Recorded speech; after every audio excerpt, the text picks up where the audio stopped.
What's up, football family? Welcome to the Fantasy Football Show. I'm your host, PL Coulter. It's week 10, everybody. We're getting into that stretch run of the regular season. And if you need some start-to-sit advice, stick around. I got you hooked up. Today, we're going to focus on the quarterback position. As you know, there's a lot of good quality quarterbacks that'll be out this week because of bye week or injury. The likes of Drew Brees, Phillip Rivers, Tony Romo, Matthew Stafford, also Aaron Rodgers. So there's a ton of good quality quarterbacks that won't be taking the field this week. And if you need some help at the quarterback position, I got you hooked up. All right, so let's get started. Number one, you may want to take a look at Arizona Cardinals quarterback Derek Anderson. Now, Anderson is taking back the starting position over being benched earlier this year. And last week, he responded impressively. It was a pedestrian 179 yards passing with a touchdown and no interceptions. But two things bode well in his favor this week. One, his receiving core is back healthy with Early Doucette, Steve Breston, and Larry Fitzgerald all being in the lineup. That definitely helps. It also helps that he's taken on a Seattle Seahawks defense that's currently under an Amber Alert from the NFL. Nobody's seen or heard from them for weeks. Just in the last 2 weeks alone, the Seattle Seahawks defense has given up 74 points and over 1,000 yards of total offense. 1,000 yards of total offense in the NFL. And one of those teams was the Oakland Raiders. And so you're definitely looking good if you have to play Anderson this week. If he even does a fraction of what the Seahawks defense has given up lately, it'll be a quality start for you. Now, if Anderson is unavailable, you can definitely take a look at Miami Dolphins quarterback Chad Pennington.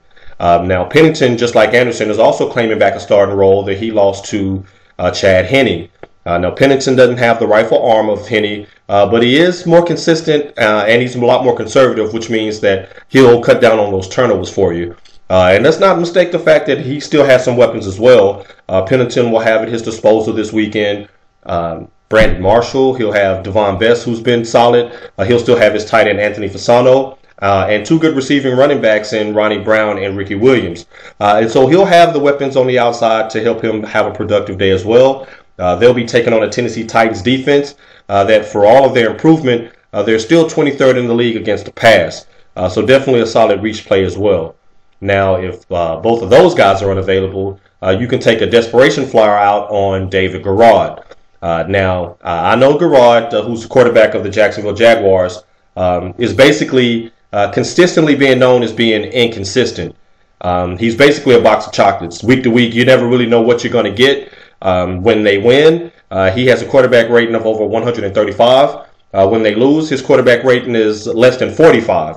And so it's definitely a flip of the coin this week. But in his last 3 full games that he's played, he has racked up over 11 total touchdowns and just 1 turnover.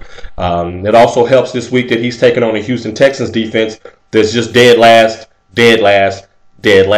Absolutely horrible. You'd love to be the kickoff returner for the Houston Texans. You'll get plenty of looks on Sunday. But if you're needing a desperation play, he's worth a consideration this week. Everybody's pretty much been lighting up the Houston Texans. Now, on to my favorite section, the Homer Alert. Now, we all know last week that Cleveland Browns running back Peyton Hillis lit up the New England Patriots with over 200 total yards and a score. If you're an owner of Hillis, be on alert this week. Coming to the dog pound will be the New York Jets and their 4th-ranked rush defense. Also take effect to the point that the Jets have not given up a 100-yard rusher all year. And they've given up the fewest fantasy points to the running back position. So definitely temper your expectations. Hillis may be in line for a score if they get close to the goal line, but I'm definitely predicting less than 100 total yards. Hope this helps everyone get their lineup together. I'm definitely wishing you all luck as you make your playoff push. Always remember that life is a sport, so always play to win. It's your boy PL. I'm out. God bless.